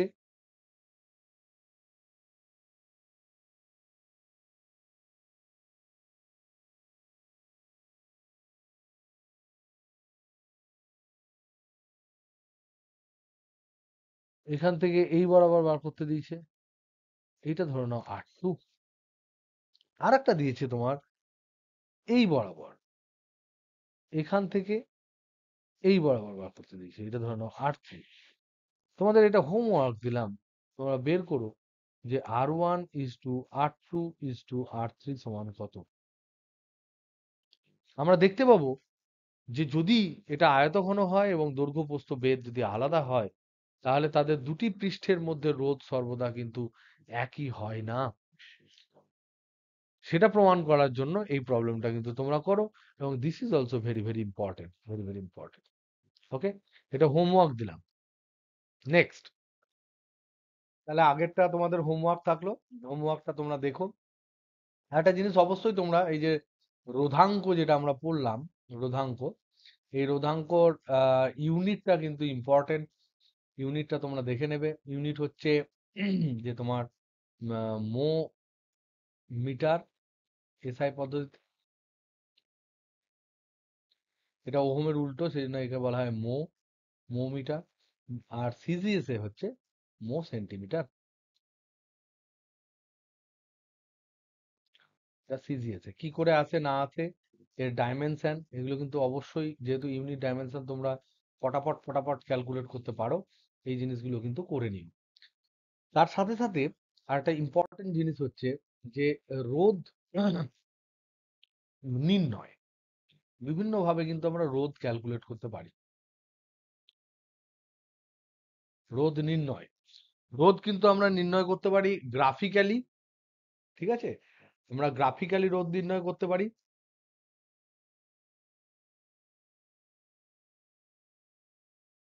আর আমরা তো ক্যালকুলেশনের দরুন করতে পারি, এটা আমরা জানি। গ্রাফিক্যালি কিরকম করে করতে পারি, ধরে নাও আমরা ভি ভার্সেস আই কোনো গ্রাফ কেউ দিয়ে দিয়েছে, তাহলে এটা যদি স্ট্রেট লাইন হয়, এটা যদি একটা ও এ স্ট্রেট লাইন হয়, যদি স্ট্রেট লাইন হয় একদম তোমার সমবাহ মানে তোমার সরল রেখা যদি হয়, তাহলে সেই সরল রেখা যদি মূল বিন্দুগামী হয়, তাহলে আমরা বলতে পারি যে V is proportional to I, যেটা ওহম বলেছে, ওহমের সূত্র অনুযায়ী মিলছে। তাহলে এই ধরনের স্ট্রেট লাইন যাদের ক্ষেত্রে হয়, কারেন্ট আর ভোল্টেজের গ্রাফ যাদের ক্ষেত্রে স্ট্রেট লাইন হয়, সেই সমস্ত পদার্থগুলোকে বলা হয় ওহমীয় পদার্থ।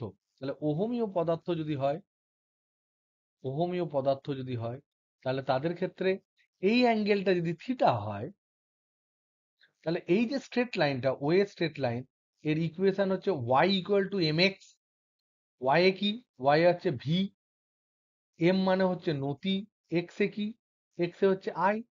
তাহলে V equal to M I যেটা, সেটার সাথে আমরা V equal to I R, এটাকে যদি আমরা তুলনা করি, এই দুটোকে যদি কম্পেয়ার করি, এই দুটোকে কম্পেয়ার করলে আমরা কি পাবো, কম্পেয়ার করলে আমরা পাবো এম সমান হচ্ছে আর। তার মানে কি? তার মানে হচ্ছে এই ভিআই গ্রাফে ভিআই লেক যেটা থাকবে সেই লেকটা যদি স্ট্রেট লাইন হয়, সরল রেখা যদি হয়, মূল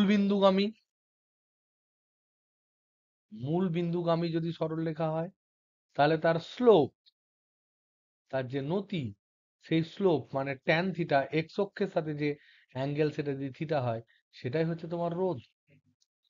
মানে এইটা ভি, এটা যদি আই হয়, তাহলে এই অ্যাঙ্গেলটা যদি থিটা হয়, তাহলে ট্যান থিটা সমান হচ্ছে আর। কিন্তু যদি আইভি লেখ বলে, এখানে অনেক সময় ভুল হয়, কখনো ভিআই লেখ দেয়, কখনো আইভি লেখ দেয়। তাহলে আইভি লেখ চিত্র যদি দেয়, সেক্ষেত্রে কিন্তু যে অ্যাঙ্গেল ভি অক্ষের সাথে করবে, সেটা কিন্তু তোমার আর নয়, সেটা হচ্ছে 1/r। তাহলে ট্যান থিটা সমান হবে 1/r, কারণ ভি আর আই এর মধ্যে অ্যাঙ্গেল, কারণ এখানে ট্যান থিটা মানে হচ্ছে I/v, এখানে I equal to mv equation. তার মানে এক্ষেত্রে কিন্তু রোধ হবে 1/tan থিটা, মানে হচ্ছে cot থিটা। এরকম করে তোমাদের এরকমও বিভিন্ন প্রবলেম দিতে পারে, যেটা আমরা আগের ক্লাসে আলোচনা করেছি। ক্র্যাকড ভিডিও, ক্র্যাকড ভয়েস যেটা রয়েছে সেখানে। ধরে নাও এটা একটা পদার্থ এ এবং বি, এটা হচ্ছে ধরে নাও ভি ভোল্টেজ, এটা হচ্ছে উৎপন্ন পরিবাহীর মধ্যে দিয়ে কারেন্ট, এবং তাদের মানে তাদের যে অ্যাঙ্গেলটা তৈরি করেছে, এটা ধরে নাও 30 ডিগ্রি তৈরি করেছে, এটা ধরে নাও 60 ডিগ্রি তৈরি করেছে। তাহলে তোমাকে প্রশ্ন করছে রোধ অফ এ ইজ টু রোধ অফ বি সমান কত? তাহলে প্রথমে আমরা দেখতে পাচ্ছি এটা আইভি লেখ, এটা ভিআই লেখ নয়, এটা হচ্ছে আইভি লেখ চিত্র। তাহলে এর ক্ষেত্রে যে নতি, এর নতি যেটা, সেই নতিটা হচ্ছে 1/r। তাহলে রোধের অনন্য, তার মানে রোধ সমান হবে 1/নতি, মানে 1/tan থিটা, তার মানে বেসিক্যালি এটা হবে cot থিটা। তাহলে RA/RB সমান হবে cot theta 1/cot theta 2। Theta 1 হচ্ছে 30 ডিগ্রি, তাহলে cot 30 degree by cot 60 degree, মানে cot 30 ডিগ্রি মানে হচ্ছে √3, আর এটা হবে 1/√3, তার মানে হচ্ছে 3:1। এটা হবে অ্যান্সার। এই ধরনের প্রবলেম কিন্তু অনেক সময় জয়েন্ট এন্ট্রান্স বা নিটে কিন্তু পড়েছে, এর আগের অনেক সালে পড়েছে, বা এইচএসে অবশ্যই এগুলো আসতে পারে। হুম। এবার যদি তোমাকে এই প্রশ্নটাতেই, এখানে যদি আর একটা প্রশ্ন কেউ করে, যে এ এবং বি এর মধ্যে, এ এবং বি এর মধ্যে কোনটি ওহমীয় পদার্থ, কোনটি ওহমীয় পদার্থ, যদি এই প্রশ্নটা করে, তাহলে তার অ্যান্সার হবে যে উভয়েই, উভয়েই ওহমীয় পদার্থ। কেন উভয়েই ওহমীয় পদার্থ? তার কারণ দুই ক্ষেত্রেই ভি আই লেখচিত্র বা আইভি লেখচিত্র স্ট্রেট লাইন, এবং সেটা পাসিং থ্রু অরিজিন বা মূল বিন্দুগামী সরল রেখা। তাহলে লেখ যদি মূল বিন্দুগামী সরল রেখা হয়, যেখানে V equal to I into আরটা এস্টাবলিশ করা যাচ্ছে, সেটা হচ্ছে তোমার, সেই সমস্ত পদার্থগুলোকে বলা হয় অহমীয় পদার্থ। অনেকের ক্ষেত্রে এরকম হয় না, যেমন ধরে নাও তোমার, যদি আমরা দেখব, পরে দেখব মডার্ন ফিজিক্স পড়ার সময়, সেমি কন্ডাক্টর বা অর্ধ পরিবাহী যখন আমরা দেখব, সেমি কন্ডাক্টর, তার ক্ষেত্রে ভি আই লেখ দেখবো একদম আলাদা। এটা যদি ভি, এটা যদি আই দেখি, তাহলে আমরা দেখতে পাই এরকম করে একটা কারেন্ট এরকম করে এসে এরকম হয়। So this is different. এবং এটা কেন হয় না হয় সেটা আমরা দেখব। এটা হচ্ছে অওহমীয় পদার্থ, অ অওহমীয় পদার্থ। এটাও একটা এক ধরনের পরিবাহী, কিন্তু সেই পরিবাহিতা কিন্তু ওহমের সূত্র অনুযায়ী মেনটেন করে হচ্ছে না। ওকে, নেক্সট। এবার দেখো রোধ আমরা গ্রাফিক্যালি নির্ণয় করলাম, রোধ, আবার রোধ নির্ণয়ের প্রসেস 2 কি হবে? প্রসেস 2 রোধ নির্ণয় বা বিভিন্ন ধরনের কেস 2 যদি আমরা বলি রোধ নির্ণয়ের ক্ষেত্রে, তাহলে সেক্ষেত্রে আমরা দেখতে পাবো যে ক্যালকুলেশন করতে হবে, ম্যাথামেটিক্যাল ক্যালকুলেশন। সেই ক্যালকুলেশন কি থাকতে পারে?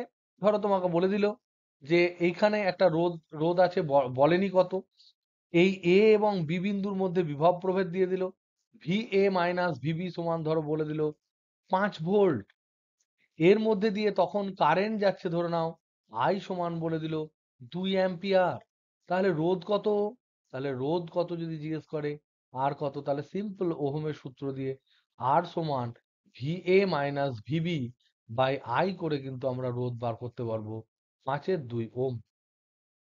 ওকে, আরো কিছু প্রসেস আছে রোধ যখন কনস্ট্যান্ট থাকে, বা এই ধরনের ফর্মুলা দিয়ে আমরা বার করতে পারবো প্রসেস 2 এর। ধরো তোমাকে বলে দিল এরকম একটা পরিবাহী আছে যার যার প্রস্থচ্ছেদের ক্ষেত্রফল বলে দিল ধরে নাও এ সমান বলে দিল 2 মিটার স্কোয়ার, যার দৈর্ঘ্য বলে দিল ধরে নাও 4 মিটার, আর রোধাঙ্ক রো ধরনো রো সমান বলা আছে রো 0। তাহলে বলল এর দুই প্রান্তের এই প্রান্ত আর এই প্রান্তের মধ্যে রোধ কত, আর সমান কত এ এবং বি প্রান্তের মধ্যে। তাহলে আর এ বি সমান কত যদি জিজ্ঞেস করে, তাহলে আমরা স্ট্রেট এখানে ফর্মুলা ইউজ করতে পারবো যে আর এ বি সমান রো ইন্টু এল বাই এ, মানে রো ইন্টু এল। এল মানে হচ্ছে এখানে আমরা দেখতে পাচ্ছি 4 মিটার, বাই এ মানে দেওয়া আছে 2 মিটার স্কোয়ার। তার মানে এটা হবে 2 রো 0, রো এর মান রো 0 বসিয়ে দিলাম। এরকম করে আমরা ক্যালকুলেট করব, যেখানে আমরা দেখতে পাচ্ছি প্রস্থচ্ছেদের ক্ষেত্রফল দৈর্ঘ্য বরাবর একদম কনস্ট্যান্ট। তাহলে এই কেসটা কিরকম কেস? এখানে হচ্ছে প্রস্থচ্ছেদের ক্ষেত্রফল সুষম, ক্ষেত্রফল পরিবর্তনশীল নয়, দৈর্ঘ্য বরাবর পরিবর্তনশীল নয়। কিন্তু যদি পরিবর্তনশীল হয় তখন আমরা কি করব? তাহলে নেক্সট আমরা আলোচনা করব স্পেশাল কেস। ধরে নাও দৈর্ঘ্য বরাবর প্রস্থচ্ছেদের প্রস্থচ্ছেদের ক্ষেত্রফল পরিবর্তনশীল। পরিবর্তনশীল মানে কিরকম? ধরে নাও এরকম একটা রয়েছে, এইভাবে তোমার পুরো ম্যাটেরিয়ালটা এইভাবে রয়েছে, এইটা তার দৈর্ঘ্য। এই দৈর্ঘ্য বরাবর তার এই যে এইখান থেকে এইটুকু যে দৈর্ঘ্য, এই দৈর্ঘ্যটা ধরে নাও এল। কিন্তু এখানের এই ক্রস সেকশনাল এরিয়া যেটা রয়েছে সেটা কিন্তু চেঞ্জ হতে হতে যাচ্ছে। তাহলে A is not constant, A is not constant. তাহলে তখন কিন্তু আমি direct R equal to rho into L by A formula direct না বসিয়ে আমরা ছোট ছোট অংশের আর বার করব। কি করব? আমরা ধরে নেব যে এক্স দূরত্বে একটা এরিয়া আছে, তার ডিএক্স আমি দৈর্ঘ্য এক্সটা নেব। মানে আমি একটু ভালো করে ক্লিয়ারলি বলি, ধরে নাও এক্স দূরত্ব পর্যন্ত গেলাম, সেখানে তার এই যে ব্যাসার্ধ, এখানে যে ক্ষেত্রফলটা হবে এইটুকু হচ্ছে ব্যাসার্ধ। এই ব্যাসার্ধটা কিছু একটা পাবো ফর্মুলা থেকে, ব্যাসার্ধ ধরে নাও স্মল আর। এই ব্যাসার্ধটা এই ব্যাসার্ধটা জন্য যে এরিয়াটা হবে, সেই এরিয়াটা হবে তোমার, সেখানকার এরিয়া সমান হবে πr²। এবার আমি ছোট্ট একটা ডিএক্স অংশ এখান থেকে নেব, শুধুমাত্র এই এক্স টু ডিএক্স এইটুকুর জন্য আমরা রোধ ক্যালকুলেট করব। এই রোধটা কত হবে? এইটুকুর জন্য রোধ এই dx, x to x plus dx, এই যে দৈর্ঘ্য, এই দৈর্ঘ্য এর জন্য রোধ ধরে নাও আমি লিখলাম ডি রোধ, ডি আর। তাহলে ডি আর সমান কত হবে? ডি ক্যাপিটাল আর সমান হবে রো ইন্টু এল। এল মানে এখানে দৈর্ঘ্য কত? দৈর্ঘ্য এখানে হবে এইটুকু। এইটুকু মানে কি? সেটা হচ্ছে ডিএক্স। তাহলে ডিএক্স দৈর্ঘ্যের জন্য রোধ বাই এরিয়া কত? এখানকার এরিয়া ডিএক্স এতই ছোট যে এই ব্যাসার্ধ অনুযায়ী এই ব্যাসার্ধ বৃদ্ধিটা আমরা বুঝতে পারবো না। তাহলে এখানে হবে πr²। এই করে এটার সাথে আমার ইন্টিগ্রেশন করতে হবে। এখানে অবশ্যই আর স্কোয়ারের সাথে এক্স এর একটা রিলেশন থাকবে, রিলেশন থেকে কিন্তু আমরা এখানে ইন্টিগ্রেশন করতে পারবো। তখন আমরা রোধ পাবো আর সমান পাবো, আর টোটাল যদি আমরা বলি এটা সমান পাবো ইন্টিগ্রেশন ডি আর সমান ইন্টিগ্রেশন, এখানে আবার পাবো rho into dx by pi r square করে এখানে ইন্টিগ্রেশন করব, ডিএক্স ইন্টিগ্রেশন 0 টু এল করে দেবো, নিয়ে আমরা পেয়ে যাব এর রোধ। যেমনটা তোমাদের বইয়ে একটা প্রবলেম দিয়েছে, যেটা 218 পাতার 8 নাম্বারের প্রবলেম, পেজ নাম্বার 218। অনেকেই আমাকে এটা পাঠিয়েছো যে প্রবলেমটা বুঝতে পারোনি, তার থিওরিটা আমি আগে বলে দিলাম। এবার অ্যাকচুয়াল প্রবলেমটা যদি আমি করে দিই তাহলে তোমরা বুঝতে পারবে 218টা 8এরটা, যেখানে বলেছে একটা কনসেন্ট্রিক সমকেন্দ্রিক এই যে মানে ফাঁপা গোলক রয়েছে, তার মধ্যে এখানে একটা রোধাঙ্কের একটা ম্যাটেরিয়াল ঢুকিয়ে দিয়েছে, রোধাঙ্কের ম্যাটেরিয়াল পরিবাহী দিয়ে ভর্তি করে দিয়েছে।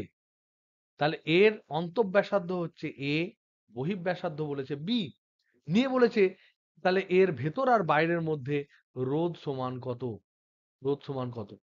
তাহলে আমরা দেখি, ভয় পাবো না, আমরা সিম্পলি এটা যদি আমরা অ্যান্সার করতে চাই একদম সিম্পলি করব। আমাদের এই হচ্ছে ফর্মুলা, আমরা এই যে অন্তঃব্যাসার্ধ আর এই ধরে নাও বহিঃব্যাসার্ধ, তার মধ্যে আমরা এক্স দূরত্ব সেন্টার থেকে ধরে নেব, এক্স দূরত্ব, সেখান থেকে একটা ডিএক্স ক্ষুদ্র অংশ নেব এবং এক্স এর জন্য একটা গোলক করব, এক্স প্লাস ডিএক্স এর জন্য একটা গোলক করব। তাহলে দেখো এক্স যে এই ডিএক্সটা এতটাই ছোট, এরিয়াটা তাহলে এখানে কত, এটা যেহেতু গোলক, গোলকের এরিয়া হবে তোমার কত, গোলকের ক্ষেত্রে এরিয়া যেটা এল সমান এই যে ছোট্ট যে দৈর্ঘ্য, এইটা হচ্ছে দৈর্ঘ্য, এই দৈর্ঘ্যের জন্য আমরা রেজিস্ট্যান্স পাবো ডি আর, এরিয়া কত হবে, এরিয়া হবে 4 পাই এক্স স্কোয়ার।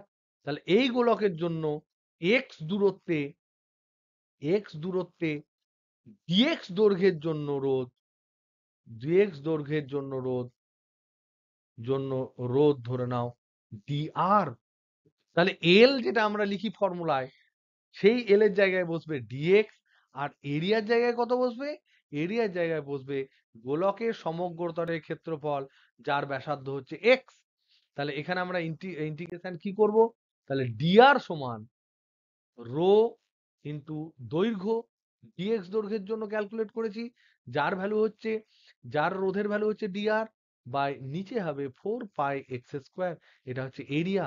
তাহলে টোটাল রোধ কত পাবো, আর টোটাল কত হবে, ইন্টিগ্রেশন অফ ছোট ছোট ছোট ছোট রোধ, সেই রোধের rho into rho by 4 pi constant বাইরে বেরিয়ে গেল, এইখানে পড়ে থাকলো ডিএক্স বাই এক্স স্কোয়ার।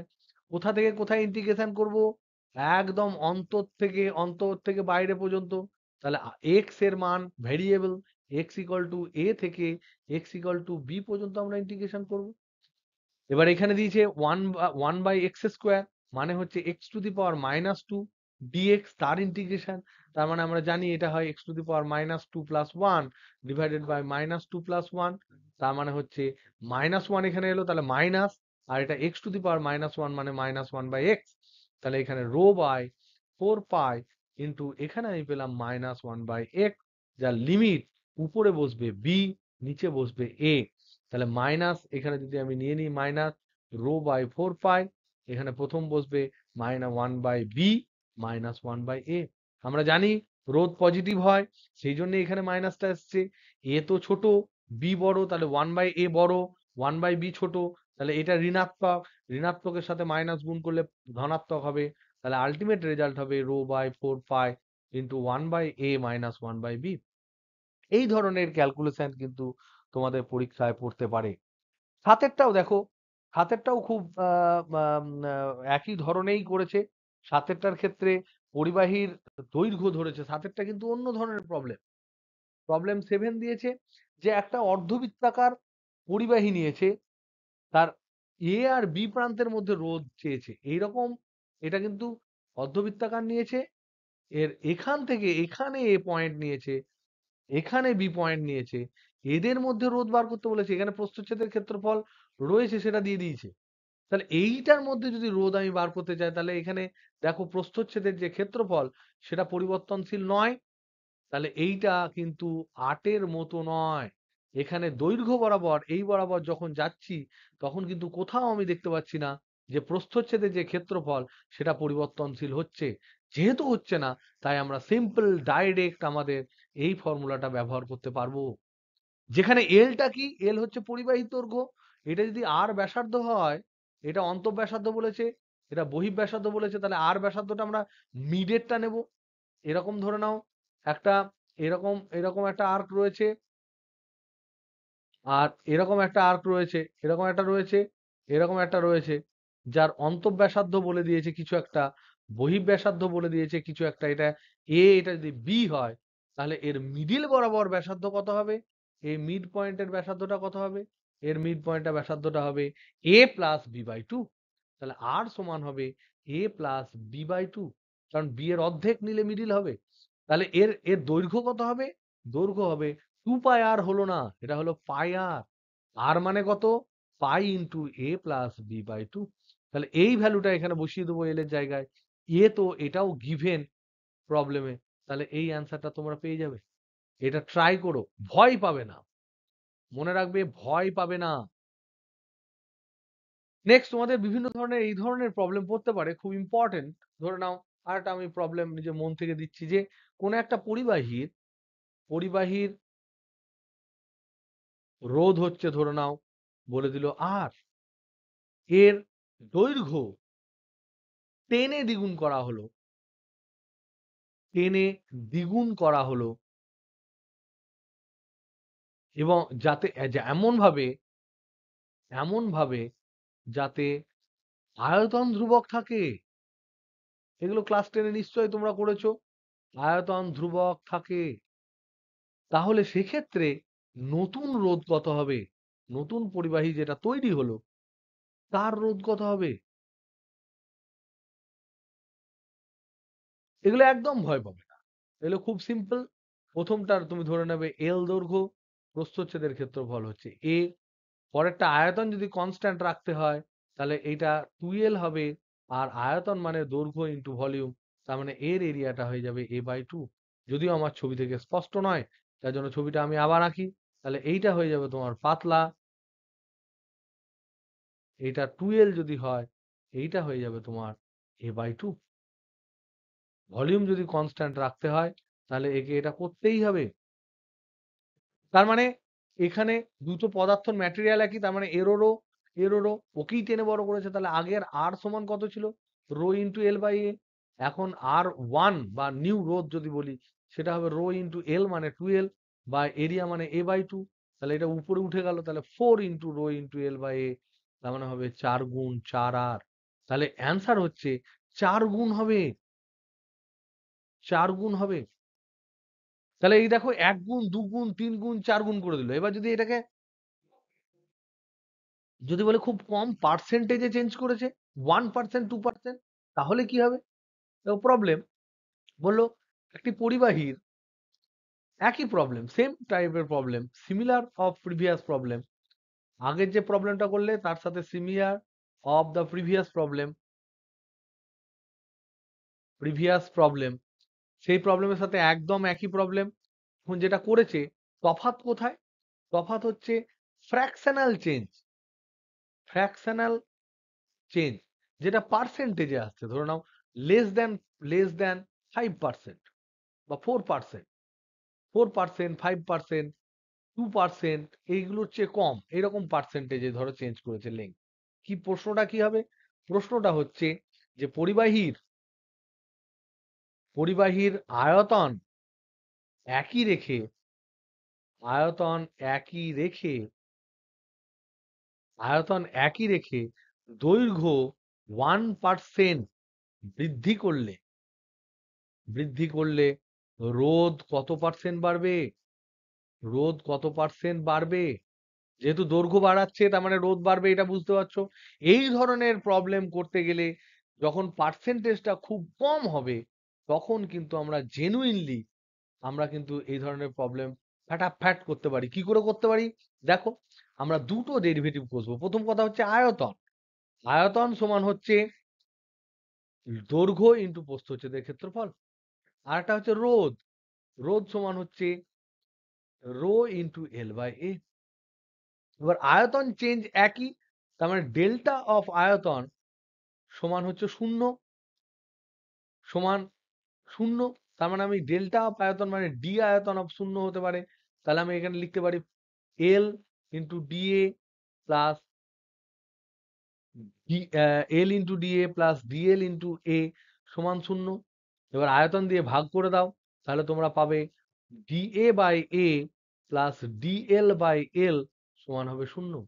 তার মানে ডিএল বাই এল তোমার দিয়ে দিয়েছে 1%। এখানে প্রদত্ত প্রদত্ত হচ্ছে ডিএল বাই এল, এটা বলে দিয়েছে বৃদ্ধি করেছে, তাহলে পজিটিভ 1% বলে দিয়েছে, পজিটিভ 1% এটা বলা আছে, পজিটিভ 1% এটা বলা আছে। তাহলে 1% যদি বলা থাকে, তাহলে এখান থেকে আমরা পাচ্ছি ডি এরিয়া বাই এ, তাহলে কত ফ্র্যাকশনাল চেঞ্জ হলো এরিয়ার, -1%। খুব ভালো কথা, এটা আমরা পেয়ে গেলাম। যেহেতু আয়তন ধ্রুবক, একদম ক্লিয়ারলি আমরা ডেল্টা ডেল্টা করে ক্যালকুলেট করে পেয়ে গেলাম। এখন আমার রয়েছে রোধ কি হবে, এইটা রোধের পরিবর্তন কত হবে বলেছে, কত পার্সেন্ট বাড়বে বলেছে, তাহলে রোধের পরিবর্তন ক্যালকুলেট করি। তাহলে এখানে আমরা নেব R equal to rho into L by A. যেমন ভাবে আমরা এরর ক্যালকুলেশন করতাম, আগে লগ নেব, এলএন মানে হচ্ছে লগ ই বেস আগে নেব, তারপর আমরা ডিফারেন্সিয়াল নেব, ডিফারেন্সিয়াল নেব। তাহলে আমরা জানি লগের ডেরিভেটিভ 1/x dx হয় ডিফারেন্সিয়াল। তাহলে এটা হবে ln r সমান হচ্ছে ln rho plus ln l minus ln a। এখানে কিন্তু আর প্লাস করব না, এটাই হচ্ছে তফাৎ আমার রোধের ক্ষেত্রে, সরি এই ক্ষেত্রে তফাৎ। আমরা যখন ম্যাক্সিমাম এরর বার করতাম, তখন এরর যেহেতু প্লাস মাইনাস হয় না, সব মেজারমেন্টের এরর যোগ হয়, তাই ম্যাক্সিমাম এরর বার করার সময় আমরা মাইনাস কোনোটাকেই লিখিনি, সবকে প্লাস লিখেছিলাম। এখানে আমরা তাহলে করব কি, ডিফারেন্সিয়াল নিলে করব ডেল্টা আর বাই আর সমান, এটা যেহেতু কনস্ট্যান্ট, এর ডিফারেন্সিয়াল হবে 0, লেংথ বেড়েছে তাহলে ডেল্টা এল বাই এল হবে, আর মাইনাস ডেল্টা এ বাই এ হবে। এবার দেখো, আমরা এখানে এখানে আমাদের প্রশ্ন অনুযায়ী এটা হচ্ছে 1%, আর এটা হচ্ছে মাইনাস, এইটা হচ্ছে -1%, তাহলে মাইনাস মাইনাস এটা হবে প্লাস, তাহলে এটা হবে 2%। তো এই ধরনের প্রবলেম কিন্তু আমরা এইভাবে সলভ করতে পারি, যখন রেজিস্ট্যান্সের লেংথের চেঞ্জগুলো 1%, 2%, 3%, 4% পর্যন্ত থাকবে। আদারওয়াইজ আমাকে দুটো ক্ষেত্রে এই ধরনের formula R equal to rho into L by A বসাতে হবে, নিয়ে দুই ক্ষেত্রে আমার তুলনা করতে হবে, যেটা আমরা প্রিভিয়াস প্রবলেমে করলাম, যেখানে দ্বিগুণ, তিনগুণ, চারগুণ করে দিয়েছে। ওকে, নেক্সট। তাহলে এই রোধ সংক্রান্ত আমরা কিছু প্রবলেম করলাম। এবার আমরা রোধাঙ্কের নির্ভরশীলতাটা পড়ছিলাম। এবার দেখি রোধাঙ্ক উষ্ণতার উপর কেমন ভাবে নির্ভর করে, উষ্ণতার উপর কেমন ভাবে নির্ভর করে।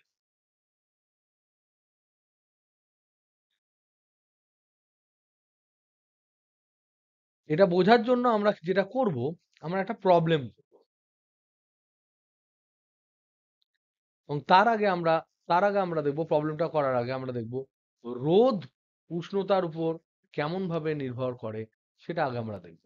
আমরা জানি যে রোধ উষ্ণতা বৃদ্ধিতে বাড়ে, এবং এটা হয় R equal to R zero into 1 + α_t, এরকম ফর্মুলায় বাড়ে, যেটা তোমাদের আগের পিডিএফে আমি শেয়ার করেছিলাম, যেখানে আর জিরো হচ্ছে 0 ডিগ্রি সেন্টিগ্রেড উষ্ণতায় রোধ, টি হচ্ছে টি ডিগ্রি হচ্ছে উষ্ণতা বৃদ্ধি, আর আর হচ্ছে টি ডিগ্রি সেন্টিগ্রেড উষ্ণতায় রোধ, আর আলফাটা হচ্ছে রোধের উষ্ণতা গুণাঙ্ক, রোধের উষ্ণতা গুণাঙ্ক।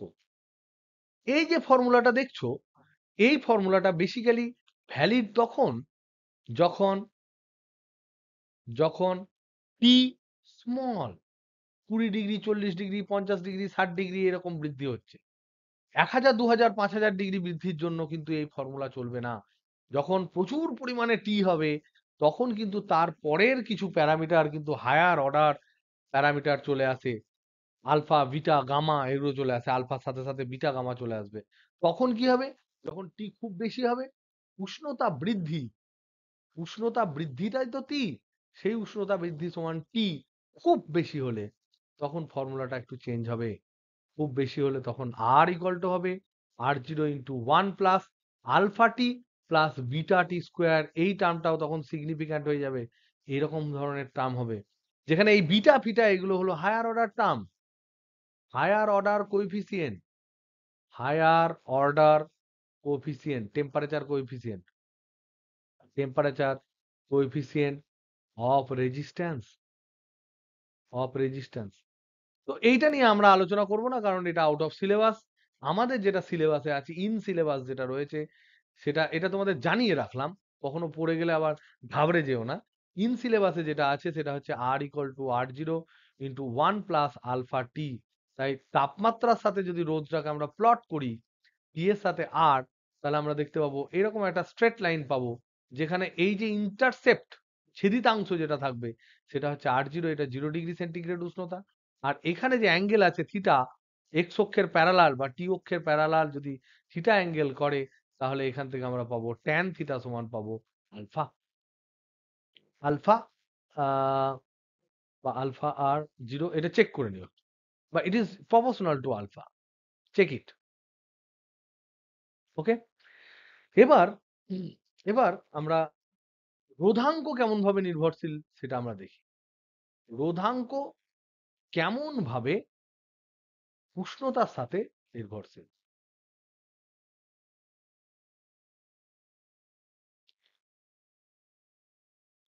সেটা দেখতে গিয়ে একটা প্রবলেম তোমাদের হোমওয়ার্ক দিয়েছিলাম, সেটা এখনো তোমাদের নতুন যারা সে ক্লাস করনি তাদের ক্ষেত্রে হোমওয়ার্ক দেবো। তোমাদের বইয়ে অবশ্যই এটা ক্যালকুলেট করে দেওয়া আছে, এবং পেজ নাম্বার সেটা হচ্ছে 220, 220 পেজে তোমাদের রয়েছে। কি রয়েছে এখানে রয়েছে দেখো, আমরা একটা প্রবলেম নিয়েছি, ধরে নাও একটা ঘনক আছে, একটা ঘনক রয়েছে যার ইনিশিয়াল লেংথ হচ্ছে L0, 0 ডিগ্রি সেন্টিগ্রেড উষ্ণতায়। তারপরে T ডিগ্রি সেন্টিগ্রেড উষ্ণতায় এর দৈর্ঘ্য হয়ে গেল L বেড়ে,